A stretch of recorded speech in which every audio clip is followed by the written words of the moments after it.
Hi, this is Phoenix, and I'm going to read from my book, Contorted Royal. If you like what you hear and would like to pick up the book, you can find it on Amazon. The book is called Contorted Royal, and it's written by Phoenix, or my real name, which is Stephen Hurt. So the chapter I'm going to read is called The Fire and Brimstone Cliche, except not a cliche. So without further ado, here we go. Alice had never felt so alone. She desperately needed to see Ralph. She needed him to give her comfort, to tell her that everything was going to be okay.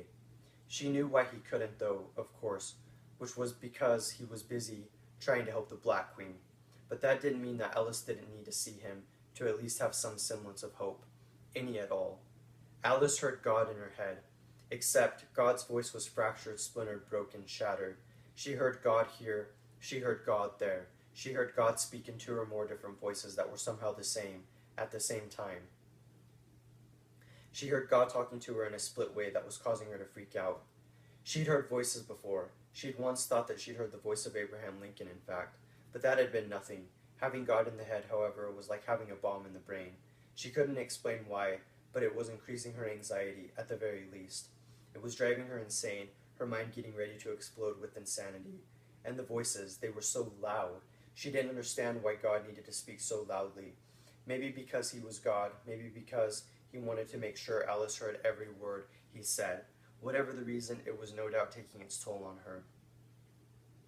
Alice was stumbling through a private section behind the castle and holding her head, as though it was going to split any moment. She was crying out in her moment of crisis, "Help me!" But no one was there, no one at all. And God just continued to talk to her. Well, scream at her, more like, but also taunt her, with whispers with various different pitches and voice, creating a chaotic and fragmented sound collage, a cubism of noise. "You're a bad person, Alice," God said, and in another voice, a voice that was still God's, "Go to hell, Alice." "Alice," God said, "Alice." All in a fractured voice, split in many different sections. "You should go to hell, Alice. You don't deserve what you have." "Please," Alice said, "stop. Please, I can't do this." "Of course you can't do this," God said. "Why would she be able to do it?" "She can't do it, that's the point. She'll never be able to do it. She'll never be able to do anything. She's a defect in the eyes of God. No one could love someone like her. Burn it down, Alice, burn it down." "Alice, Alice, you're going to hell. We're all going to hell. I hate society, I hate everyone. We're all going to burn. We're all sinners damned to eternal hell because of the terrible things we have done. It's all fire and brimstone." "Please," Alice begged. "Please, just get out of my head." "It must feel good to have schizophrenia and hear me talking," God continued. "She doesn't know what she's doing. She'll never know what she's doing. She needs to go to hell. She needs to have a taste of fire. She needs to burn forever in a pit of fire. She needs to burn forever and ever. She will, don't worry about that. Alice is a sinner. Alice is like everyone else, though worse in some ways, though also similar. Of course, we mustn't single her out. No one gets the glory of God. No one reaches the kingdom of heaven. Everyone goes to hell, because everyone is either defected or a sinner, a blazing self-righteous sinner, thinking they are better than God, or they are an atheist, they're a non-believer, they haven't been baptized, they're going to hell, going to hell, going to hell, all going to hell, hell." "Stop it!" Alice shouted. "But we're just getting started," said the multiple voices of God. "This is just the beginning." Alice was able to look up, and that was when she saw storm clouds. They were pregnant with rain, dark and bruised, getting ready to spill out their anger. Except she knew it was a hallucination. She knew herself well enough to know that it was always a hallucination, so to speak. Of course, some things were real, but not all of it. She knew herself well enough to spot what was real and what wasn't, and these storm clouds weren't there. "Do you feel good figuring it out?" God said. "Please," Alice said. "Please, just stop." "I can't do that, Alice." Alice heard thunder crackling. It sounded like God's wrath. It sounded like God shouting at humanity for failing him, for being such terrible, terrible people, for falling so short. It crackled and it crackled, louder than even the voices that were raging in Alice's head. And that was when she saw orange coming down. She wasn't looking up, but she could see the orange, and when she looked up she saw that the clouds were now fire clouds. The whole fire and brimstone cliche, except not a cliche. "I have to punish all society," God said. "Yes, I have to kill them all. I have to destroy everyone. All souls must suffer in hell, even children's souls. No one makes it through."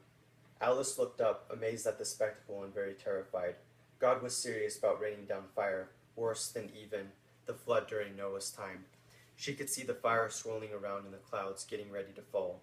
The thunder continued. All of this was just a hallucination. It wasn't real. The voices weren't real. The firestorm wasn't real. It was all in Alice's imagination. If only she could just remember that. But she couldn't, because she was terrified, because she was weak, because she was a schizophrenic. The clouds split and began to rain down their fire. Alice felt herself burn. Her body somehow remained whole, but she was on fire, as more fire continued to fall, but somehow she didn't char. But that didn't mean there wasn't pain. That didn't mean her soul wasn't in agony. That didn't mean she wasn't in eternal damnation, caught in painful licks of delusional flame. Save your soul, Alice, God said. Yes, save your soul. How? Alice screamed in pain. Please tell me how to save my soul. Is my wrath too great? God taunted. Yes, is my wrath a problem for you? Save your soul by burning down the castle, purge it of its evil. Alice thought about this.